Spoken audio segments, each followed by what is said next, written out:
पंतनगर में कृषि कुंभ का आगाज। 119वां अखिल भारतीय किसान मेले का सीएम धामी ने किया शुभारंभ।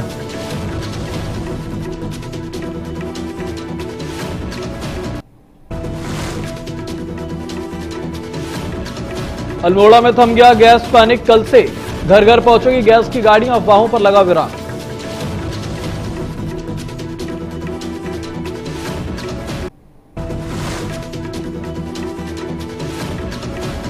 देहरादून में शक्ति प्रदर्शन। हजारों आंगनबाड़ी कार्यकर्ताओं ने घेरा मुख्यमंत्री आवास। दून की सड़कों पर लगा लंबा जाम।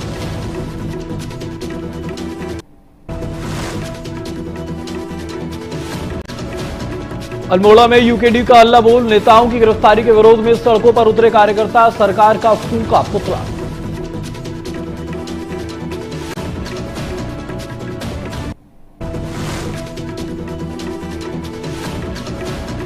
पिथौरागढ़ में भाजपा का विजय शंखनाद। मुंशियारी नगर पंचायत अध्यक्ष राजेंद्र पंक्ति भाजपा में शामिल।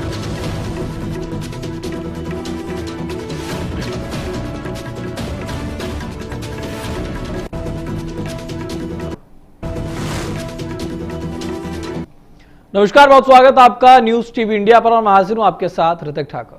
उत्तराखंड के पंतनगर विश्वविद्यालय में आयोजित अखिल भारतीय किसान मेले में मुख्यमंत्री पुष्कर सिंह धामी ने शिरकत की।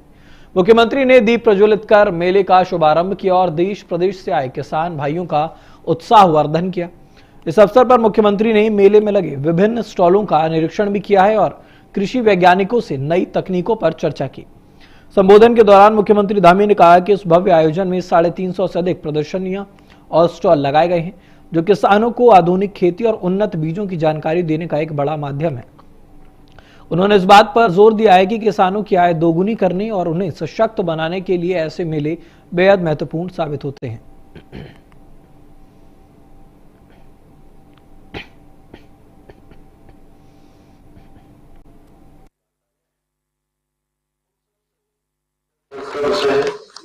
कि आज मुझे इस शानदार कार्यक्रम के माध्यम से, जिसमें अभी हमारे कुलपति महोदय बता रहे थे कि 350 से भी अधिक अलग अलग प्रदर्शनियां लगी हुई, अलग अलग स्टॉल लगे हुए हैं। इस मेले के माध्यम से आप सभी अन्नदाताओं के बीच में उपस्थित होने का शुभ अवसर प्राप्त हो रहा है। मेरा मानना है कि इस प्रकार के आयोजन हमारे किसान भाइयों के लिए बहुत महत्वपूर्ण, उनके लिए एक मंच प्रदान करते हैं और तमाम प्रकार की जो कृषि के क्षेत्र में होने वाले नवाचार हैं, नए अनुसंधान हैं, नई जानकारियां हैं, उन सब से हमारे किसान भाइयों को परिचित होने का अवसर ऐसे मेले प्रदान करते हैं। क्योंकि यहाँ पर एक ही स्थान पर हमारे किसान भाई हैं जो आधुनिक कृषि तकनीकें हैं, उन्नत बीज हैं, नए कृषि यंत्र हैं, उनकी भी जानकारी प्राप्त कर सकते हैं। इसके अलावा हमें कृषि विशेषज्ञों से सीधे संवाद करने का और परस्पर अनुभवों को साझा करने का मौका मिलता है। मुझे पूरा विश्वास है कि इस मेले में प्रदर्शित आधुनिक तकनीकें, नवाचार हमारे किसान भाइयों के लिए बेहद लाभकारी होंगी और काफी उपयोगी उनके लिए साबित होंगी। मेरे किसान भाई बहन, आप लोग देश के अन्नदाता ही नहीं है, बल्कि देश के वीर सैनिकों के भांति हमारे देश और समाज के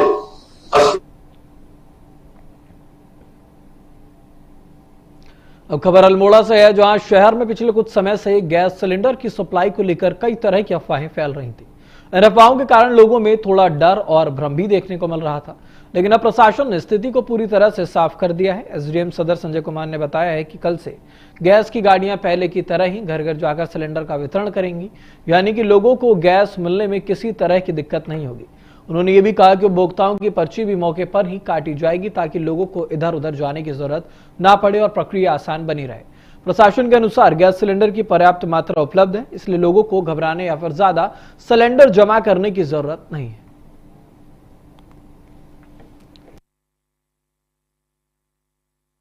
देख रहे हैं हम लोग का प्रॉपर यहाँ पे वितरण चल रहा है और हम लोगों ने बुकिंग काउंटर्स बना रखे हैं और सभी लोगों को गैस मिल रही है। कहीं भी पैनिक की कोई सिचुएशन नहीं है। और कहीं पे भी कोई दिक्कत भी नहीं है। हम लोगों ने अभी प्लान भी बना लिया, हमारी जो रूट हम लोगों ने डिसाइड करें, कल से हम लोग अपने जो है रूट पे भी गाड़ियां मूव कराएंगे और वहां पे हमारे पुलिस और प्रशासन भी रहेगा और लोगों से हमारी अपील रहेगी किसी प्रकार का कोई पैनिक सिचुएशन पैदा न करें, पर्याप्त मात्रा में गैस है, कहीं कोई दिक्कत नहीं है। तो सर जहाँ पर हमारी लोग जाएगी, जो एरिया जो जाएगी वहां पे अपना वहीं पे लोगों को गैस उपलब्ध कराई जाएगी। खबर देहरादून से है, जहां पर शहर एक बार फिर से आंदोलन की आवाज से गूंज उठा है। प्रदेश के अलग अलग जिलों से बड़ी संख्या में आंगनबाड़ी कार्यकर्ता अपनी मांगों को लेकर देहरादून पहुंचे हैं और यहां पर सभी कार्यकर्ता एक जगह इकट्ठा हुए और वहां से मुख्यमंत्री आवास की ओर कूच किया। इस दौरान सड़कों पर काफी भीड़ देखने को मिली है। बड़ी संख्या में पहुंचे आंगनबाड़ी कार्यकर्ताओं ने सरकार के खिलाफ नारे भी लगाए और अपनी मांगों को जोर से उठाया। प्रदर्शन कर रही कार्यकर्ताओं का यह कहना है कि वो काफी समय से अपनी मांगे सरकार के सामने रख रही हैं, लेकिन अब तक कोई ठोस फैसला नहीं लिया गया है। उनकी मुख्य मांगे हैं आंगनबाड़ी कार्यकर्ताओं का वेतन बढ़ाया जाए और उन्हें राज्य कर्मचारी का दर्जा दिया जाए। प्रदर्शन के दौरान कार्यकर्ताओं ने विभागीय मंत्री रेखा आर्य पर भी सवाल उठाए हैं।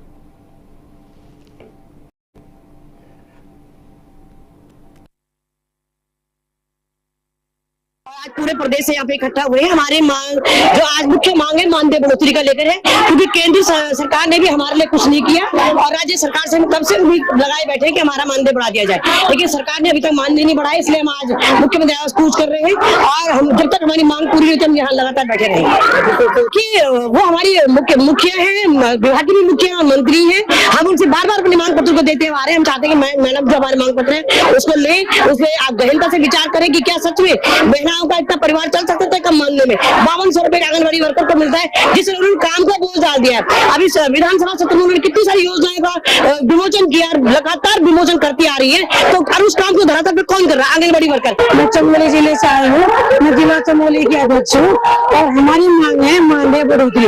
सबसे पहले हमारी मांग है हमें जीने लायक मानदेय दिया जाए, हमें 26,000 से कम नहीं दिया जाए। उसके बाद जो है हमें ये जो पोषण संबंधी सारे मांगे पोषण हमारा नेट नहीं है, हमें नेट के पैसे दिया जाए और जो हमारी तीसरी मांग है बायोमेट्रिक मशीन बनानी चाहिए। तो अभी हम बिना नेटवर्क क्षेत्र में भ्रमण बजा रहे हैं, भ्रमण बजा रहे हैं, मशीन को कहाँ लेके जाए वो करें, ये हमारी मांग है। सबसे पहले मांग हमारी सबसे पहले की मानदेय चाहे कार्यकर्ता सहायकों में जीने लायक मानदेय दिया जाए। सरकार से ये अनुरोध है हमें जीने लायक मानदेय दिया जाए। तो अब खबर अल्मोड़ा से है, जहां विधानसभा सत्र के दौरान उत्तराखंड क्रांति दल के नेताओं की गिरफ्तारी के विरोध में आज कार्यकर्ताओं ने जोरदार प्रदर्शन किया है। गुस्साए कार्यकर्ता सड़कों पर उतरे और प्रदेश सरकार के खिलाफ जमकर नारेबाजी की। प्रदर्शन के दौरान कार्यकर्ताओं ने सरकार का पुतला भी फूंका और अपनी नाराजगी जाहिर की है। प्रदर्शन कर रहे उत्तराखंड यूकेडी कार्यकर्ताओं का यह कहना है कि विधानसभा सत्र के समय उनके नेताओं को गिरफ्तार करना सही नहीं है। उनका आरोप है कि इससे लोकतंत्र की भावना को नुकसान पहुंचता है। कार्यकर्ताओं ने कहा है कि सरकार विपक्ष की आवाज को दबाने की कोशिश कर रही है, जिसे किसी भी हाल में स्वीकार नहीं किया जाएगा। इस मौके पर यूकेडी के कई पदाधिकारी भी वहां मौजूद रहे। उन्होंने प्रदेश सरकार की कार्यशैली पर सवाल उठाए और ये कहा कि पार्टी जनता से जुड़े मुद्दे को लगातार उठाती रहेगी।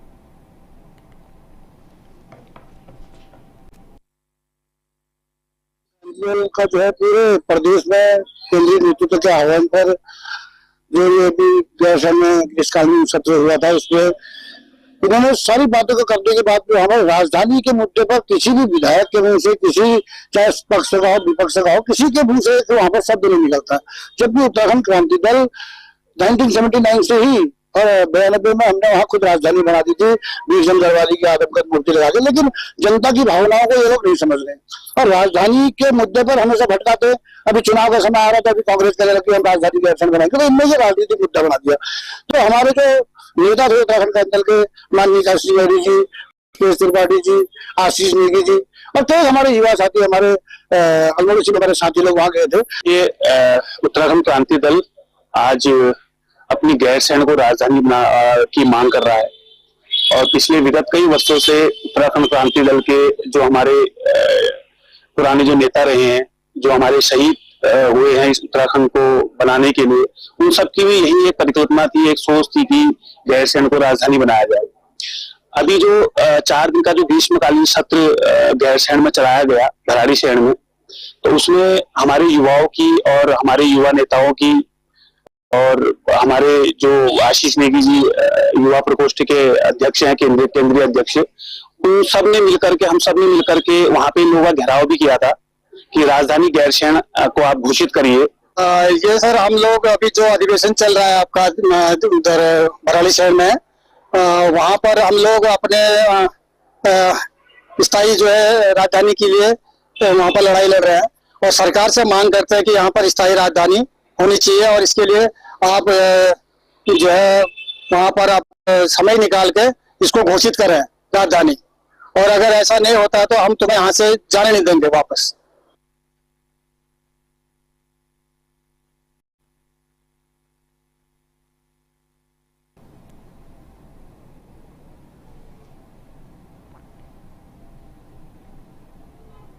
अब खबर देहरादून से है, जहां बीजेपी प्रदेश कार्यालय में आज मुंसारी नगर पंचायत के अध्यक्ष राजेंद्र पंक्ति ने अपने साथियों और सभासदों के साथ भारतीय जनता पार्टी का दामन थाम लिया है। बीजेपी प्रदेश अध्यक्ष महेंद्र भट्ट ने सभी को पार्टी की सदस्यता दिलाई और उनका स्वागत किया। इस दौरान पार्टी के कई कार्यकर्ता और पदाधिकारी भी मौजूद रहे। महेंद्र भट्ट ने कहा है कि राजेंद्र पंक्ति निर्दलीय चुनाव जीत कर आए थे, लेकिन उनके मन में हमेशा अपने क्षेत्र के विकास की सोच रही है। उन्होंने कहा कि इसी सोच के साथ अब उन्होंने बीजेपी परिवार में शामिल होने का फैसला लिया। उन्होंने आगे कहा कि प्रधानमंत्री नरेंद्र मोदी के नेतृत्व में देश और उत्तराखंड में तेजी से विकास हो रहा है। इसी से प्रभावित होकर कई लोग बीजेपी से जुड़ रहे हैं।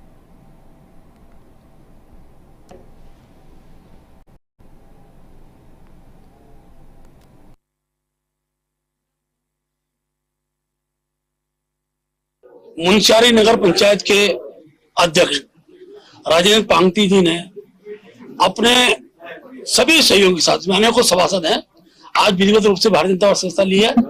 मैंने उनका परिवार में स्वागत किया है और उन्होंने इस बात को स्वीकार किया कि राज्य का विकास पुष्कर धामी जी के नेतृत्व में बहुत गतिशीलता से आगे बढ़ रहा है। वो निर्दलीय भले ही जीते थे, लेकिन हृदय में विकास था और उस विकास के भाव को ध्यान में रखते हुए आज विधिवत रूप से वो दल में आए हैं। ये क्रम हमारा लगातार चलता रहेगा। आज हमारे पंक्ति जी आए, अनेकों क्षेत्रों के जो हमने लक्ष्य दिया है, हर विधानसभा में 2000 से 3000 दूसरे दलों से आने वाले ऐसे बूथ स्तर से ऊपर के कार्यकर्ता हम पार्टी में ज्वाइन कराएंगे। देवभूमि उत्तराखंड अपने लोक पर्व, संस्कृति और परंपराओं के लिए जाना जाता है और इन्हीं खास त्योहारों में से एक है फूलदेई का त्योहार, जो हर साल चैत्र महीने की संक्रांति पर बसंत ऋतु के स्वागत में मनाया जाता है। इसी कड़ी में आज देहरादून में बीजेपी प्रदेश कार्यालय में भी फूलदेई का त्योहार मनाया गया है। इस मौके पर बीजेपी महिला मोर्चा ने स्कूली बच्चों के साथ मिलकर इस लोक पर्व को उत्साह के साथ मनाया। कार्यक्रम में बच्चों ने पारंपरिक तरीके से फूलदेई की खुशियां बांटी। बच्चों ने वहां पर मौजूद लोगों की देहरी पर फूल और चावल चढ़ाए और सुख समृद्धि की कामना की। साथ ही बच्चों ने पारंपरिक गीत भी गाए। इस दौरान बीजेपी महिला मोर्चा की प्रदेश महामंत्री डॉक्टर हिमानी डिमरी वैष्णव ने प्रदेशवासियों को फूलदेई पर्व की शुभकामनाएं दी।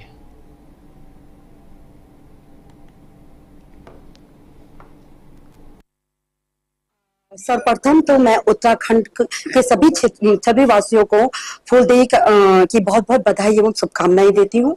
और जैसे कि आप सब जानते हैं, फूलदेई हमारा लोक पर्व है, जैसे कि सब लोग मनाते हैं और सुख समृद्धि की कामना करते हैं। आज हमारे भारतीय जनता पार्टी कार्यालय में छोटे छोटे बच्चे आए हैं, वो हमारे कार्यालय के हर देरी में फूल डाल रहे हैं और हमारे कार्यकर्ताओं को, हमारे पदाधिकारियों को आशीर्वाद दे रहे हैं। और मैं सभी को पूरे क्षेत्रवासियों की सुख समृद्धि की, अपने उत्तराखंड की सुख समृद्धि की कामना करती हूँ। तो अब खबर हरिद्वार से है, जहां पर शहर में कमर्शियल गैस सिलेंडर की कमी को लेकर कांग्रेस ने सरकार के खिलाफ मोर्चा खोल दिया है।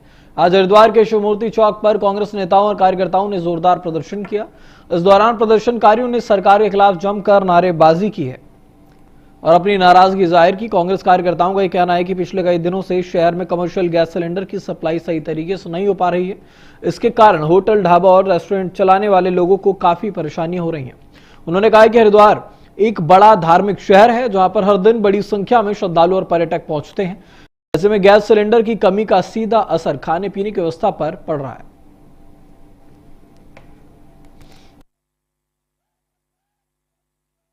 तीर्थ यात्री आते हैं जो अस्थि विसर्जन के लिए और गंगा स्नान के लिए आते हैं।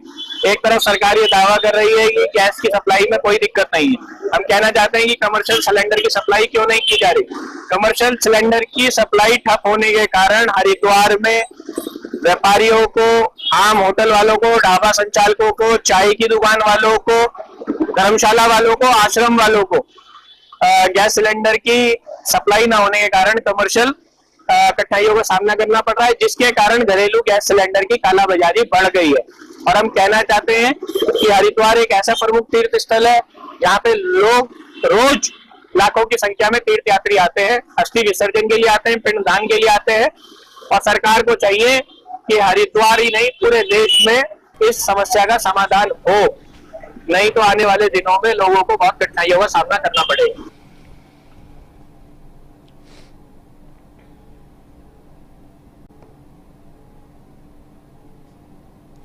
खबर विकास नगर से, जहां उत्तराखंड के डाक पत्थर से बड़ी खबर सामने आ रही है। उत्तराखंड जल विद्युत निगम लिमिटेड की जमीन UIID कंपनी को ट्रांसफर किए जाने के फैसले को लेकर विवाद बढ़ता जा रहा है। इस फैसले के खिलाफ निगम के कर्मचारी और अधिकारी पहले से ही नाराज हैं और लगातार धरना प्रदर्शन कर रहे हैं। वहीं अब डाक पत्थर क्षेत्र की स्थानीय जनता भी इस फैसले के विरोध में उतर आई है। ये बताया जा रहा है कि UIID कंपनी के मैनेजर महेंद्र सेठी जब डाक पत्थर में गढ़वाल मंडल विकास निगम की गेस्ट हाउस पहुंचे तो इसकी खबर मिलते ही बड़ी संख्या में लोग वहां पहुंच गए और उनका घेराव कर दिया। इस दौरान लोगों और कंपनी के मैनेजर के बीच बातचीत भी हुई, लेकिन कोई नतीजा नहीं निकल पाया।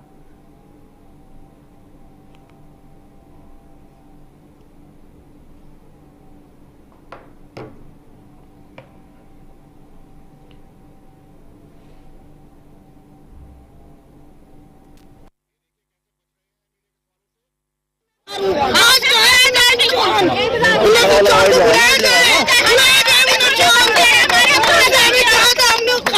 जिम्मेदारी ली थी पूरे डाक पत्थर की। आज हम गरीब लोग बच्चों को लेके कहाँ जाएंगे? उसे बुलाया जाए मुन्ना चौहान को, यहाँ पे समझ करना चाहिए। मुन्ना चौहान आना चाहिए यहाँ।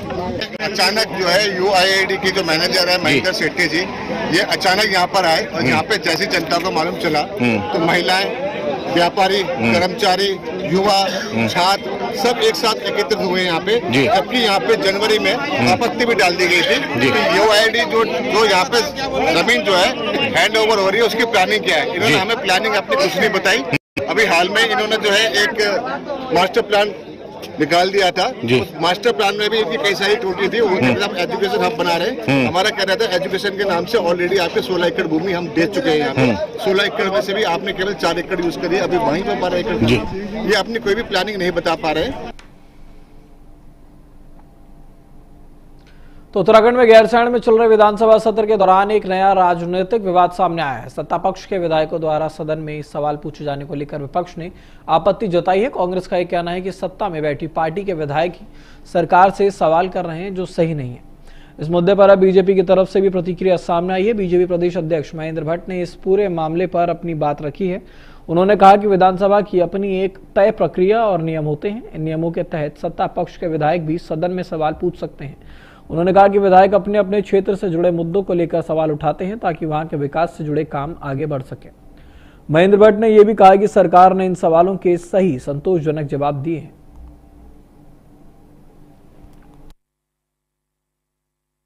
इस पे प्रश्न नहीं होते हैं और सदन की एक गाइडलाइन होती है कि सत्ता दल का व्यक्ति भी प्रश्न पूछता है। और मैं कह सकता हूं हमारे विधायकों ने जो प्रश्न पूछे थे उस पर सरकार ने बहुत सकारात्मक उत्तर दिया है। और विधायकों द्वारा प्रश्न क्षेत्र के विकास के लिए पूछे जाते हैं। तो जब कांग्रेस पर विषय बचता ही नहीं है तो पूरे प्रश्न बचते कहाँ थे? तो उनके केवल अनावश्यक आरोप प्रत्यारोप तक वो पूरे सत्र के दौरान चलते रहे। लेकिन भारतीय जनता पार्टी के विधायकों ने जो प्रश्न किया उसमें जीत का भाव था और क्षेत्र का विकास का भाव था। खबर हरिद्वार से है, जहां पर भादराबाद क्षेत्र में स्थित जया मैक्सवेल अस्पताल में एक मरीज की मौत के बाद जमकर हंगामा हो गया। बताया जा रहा है कि मरीज को कल तबीयत खराब होने के बाद अस्पताल में भर्ती कराया गया था। डॉक्टरों ने उसका इलाज शुरू किया, लेकिन आज सुबह इलाज के दौरान मरीज की मौत हो गई। जैसे मरीज के परिजनों की मौत की खबर मिली, वो गुस्से में आ गए और परिजनों ने अस्पताल प्रबंधन और डॉक्टरों पर लापरवाही का आरोप लगाते हुए अस्पताल परिसर में विरोध शुरू कर दिया। इस दौरान परिजनों और स्थानीय लोगों ने अस्पताल प्रशासन के खिलाफ जमकर नारेबाजी की है। अस्पताल के बाहर कुछ समय के लिए तनाव का माहौल भी देखने को मिला है। परिजनों का साफ कहना है कि अगर इलाज सही तरीके से किया जाता तो शायद मरीज बच सकता था।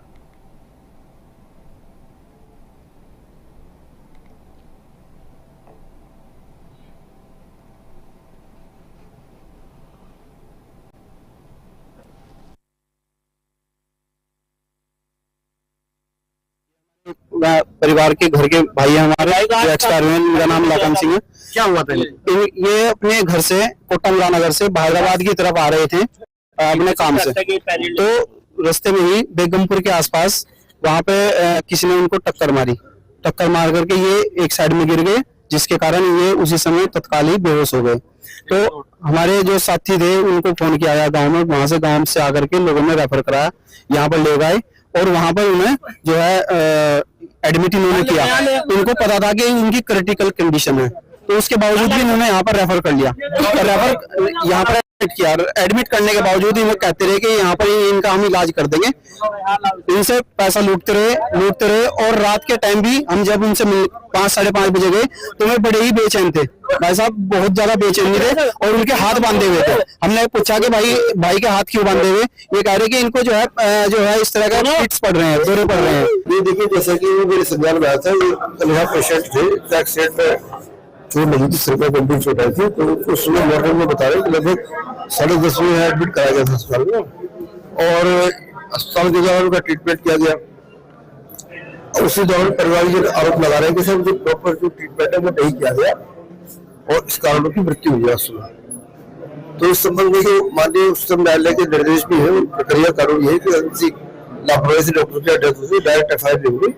परिवारजनों की शिकायत पर एक सरकारी डॉक्टरों का पैनल गठित किया था CMO साहब के द्वारा और उसके बाद फिर विधिक कार्रवाई होने लगी।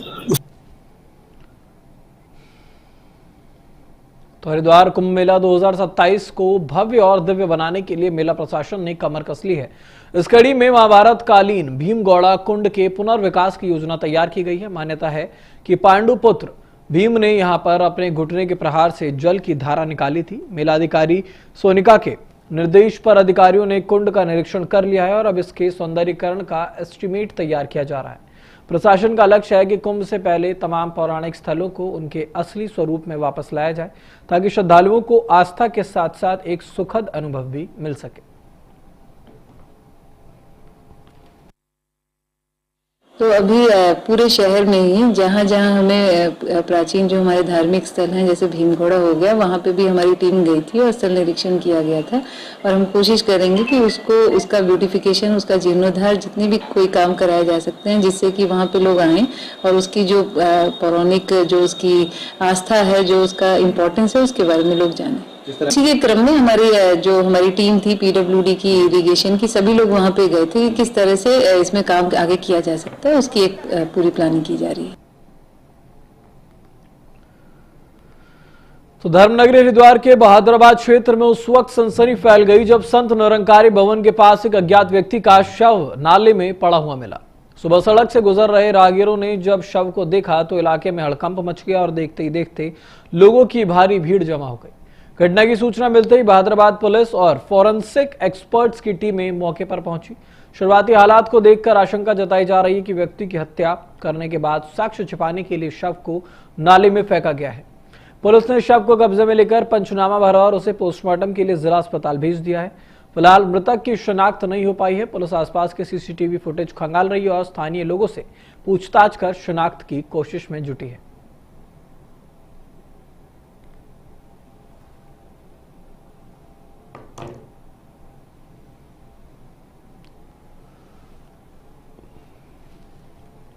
तो आपको बता दें, हरिद्वार की खबर आपको बता रहे हैं, जहां बहादुराबाद क्षेत्र में एक शव नाले में पड़ा मिला, जिसके बाद पूरे इलाके में सनसनी फैल गई।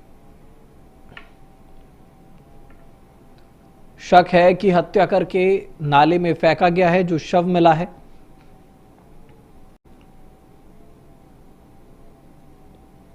अज्ञात शव मिलने की सूचना के बाद पुलिस प्रशासन वहां पर पहुंचने के बाद शव को पोस्टमार्टम के लिए भेज दिया गया है।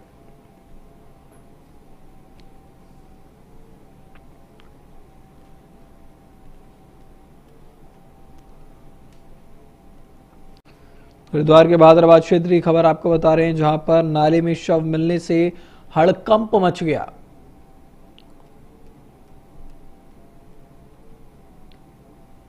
यह आशंका जताई जा रही है कि ये शव हत्या करने के बाद नाले में फेंका गया है। बहादुराबाद के नाले में ये ज्ञात शव मिला। शव मिलने की सूचना मिलने के बाद पुलिस प्रशासन मौके पर पहुंचा और उसके बाद शव को पोस्टमार्टम के लिए भेज दिया गया है।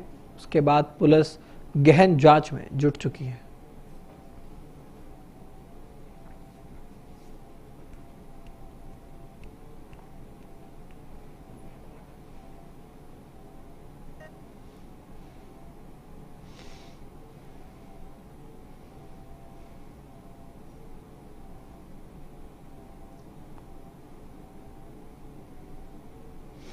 तो हरिद्वार के बहादुराबाद क्षेत्र की एक खबर आपको बता रहे हैं।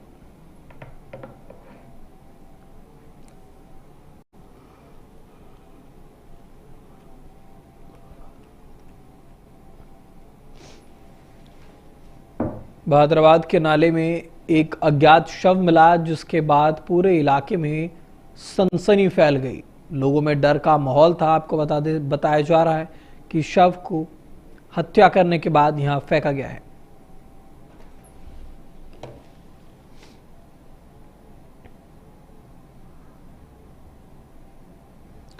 तो पहाड़ों की रानी मसूरी इन दिनों क्रिकेट के सितारों की चमक से सराबोर है। भारतीय क्रिकेट टीम के स्टार स्पिनर कुलदीप यादव यहां एक भव्य और शाही समारोह में शादी के बंधन में बंधने जा रहे हैं। मसूरी के ऐतिहासिक होटल वेलकम द सवाई में होने वाले इस समारोह के लिए देश विदेश से खास मेहमानों का जुटना शुरू हो चुका है। खबर है कि पूर्व क्रिकेटर मोहम्मद कैफ अपने परिवार के साथ यहां पर पहुंच चुके हैं। वहीं आध्यात्मिक गुरु धीरेन्द्र कृष्ण शास्त्री भी शाम तक नव दंपत्ति को आशीर्वाद देने मसूरी पहुंचेंगे। बारात का अंदाज भी बिल्कुल रॉयल होगा, जहां कुलदीप यादव एक शानदार विंटेज कार रोल्स रॉयस में सवार होकर पहुंचेंगे। मेहमानों के लिए खास तौर पर उत्तराखंड के पारंपरिक व्यंजनों के साथ अफगानी जायके का इंतजाम किया गया है। क्रिकेट, ग्लैमर और अध्यात्म का ये अद्भुत संगम आज मसूरी की फिजाओं को और ज्यादा खुशनुमा बना देगा।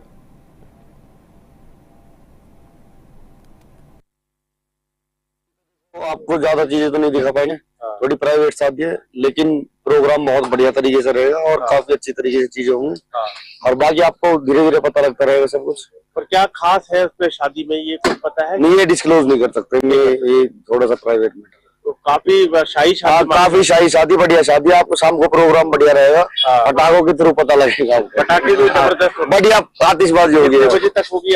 ये 8 से 9 के बीच के प्रोग्राम है टोटल। बढ़िया होगा जी, सब देखो और बनाई दो। आप लोग कहाँ से आ रहे थे? हम भी ग्रेट नोएडा से है, हमारा दिल्ली ग्रेट नोएडा से इवेंट है। ओके। सरोवर नगरी नैनीताल में पुलिस ने चोरी की एक बड़ी वारदात का खुलासा करते हुए शातिर चोर को गिरफ्तार कर लिया है। एसएसपी डॉक्टर मंजुनाथ टीसी के कड़े निर्देशों के बाद मुखानी थाना पुलिस ने करीब 100 से 150 सीसीटीवी कैमरों के फुटेज खंगालकर इस सफलता को हासिल किया है। मामला मुखानी क्षेत्र का है, जहां एक घर से करीब 13 लाख रुपए के सोने के जेवरात और नकदी चोरी हो गई थी। एसएसपी के निर्देश पर बना स्पेशल टीम ने हल्दीखाल के पास से 25 वर्षीय गौरव कुमार को धर दबोचा है। पुलिस ने आरोपी के पास से भरी मात्रा में पीली धातु के गहने, मंगलसूत्र, नथ और नकदी बरामद की है। इस बड़ी कामयाबी पर एसएसपी ने पुलिस टीम के उत्साहवर्धन के लिए 2000 रुपए के नगद इनाम की घोषणा भी की।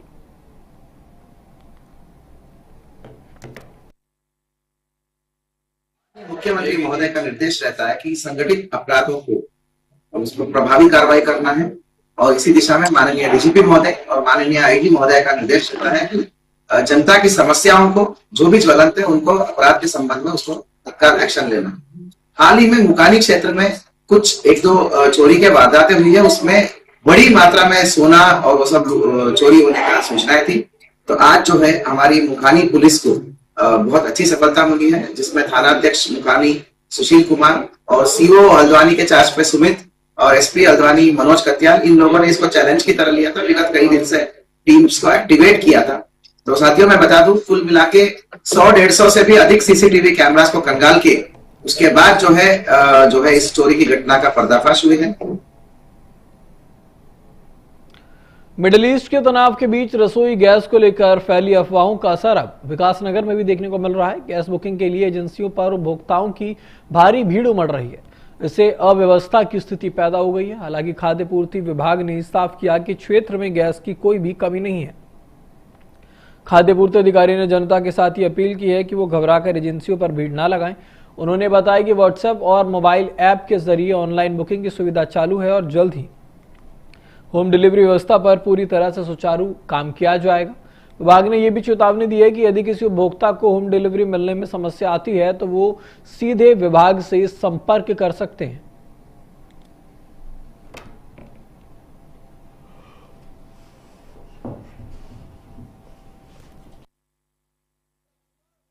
जो गैस एजेंसियों पे लाइनें लग रही है उसका मेन कारण ये है कि लोग एक तो ऑनलाइन बुकिंग नहीं कर रहे हैं, ठीक है, लेकिन अभी जो है ऑनलाइन बुकिंग हो रही है, व्हाट्सएप के माध्यम से हो रही है, कॉलिंग के माध्यम से हो रही है, एसएमएस के माध्यम से हो रही है। इंडियन ऑयल का ऐप है इंडियन ऑयल 1 नाम से, उसके माध्यम से बुकिंग हो रही है, ठीक है, लेकिन लोग नहीं कर रहे हैं, लोग सीधा एजेंसी पहुंच जा रहे हैं, जिस कारण जो एजेंसियों का जो काम है वो भी बाधित हो रहा है। एजेंसियां भी अपना काम प्रॉपर तरीके से नहीं कर पा रही है, इसलिए थोड़ा पैनिक हो रहा है। एजेंसी के साथ भी परेशान हो रहे हैं। हाँ, ये एजेंसियों के साथ इसीलिए तू मैं हो रही है क्योंकि लोग इतनी भीड़ में बल्क में एजेंसी पहुंच जा रहे हैं, एजेंसी के जो गेट है, दरवाजे है उसके अंदर, बल्कि यहाँ पे तो कल शायद पुलिस बल को भी बुलाया गया था ताकि काम हो सके, इसीलिए थोड़ा परेशानी हो रही है। धर्मनगरी हरिद्वार में कानून व्यवस्था को और मजबूत करने के लिए जिला पुलिस अब एक्शन मोड में है। एसएसपी नवनीत सिंह ने निर्देश पर पूरे जनपद में एक व्यापक सत्यापन अभियान चलाया है। इस मुहिम के तहत पुलिस की अलग अलग टीमें गलियों, मोहल्लों और औद्योगिक क्षेत्रों में पहुंचकर बाहरी व्यक्तियों और किराएदारों की बारीकी से जांच कर रही है।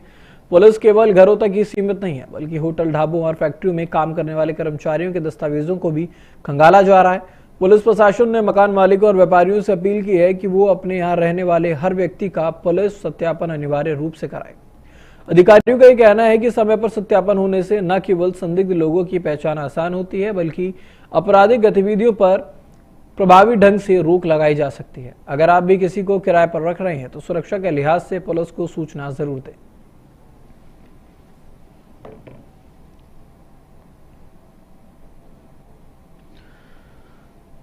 तो फिलहाल मेरे साथ इस बुलेटिन में इतना ही। आप बने रहें देश दुनिया की तमाम खबरों के लिए सिर्फ न्यूज़ टीवी इंडिया पर।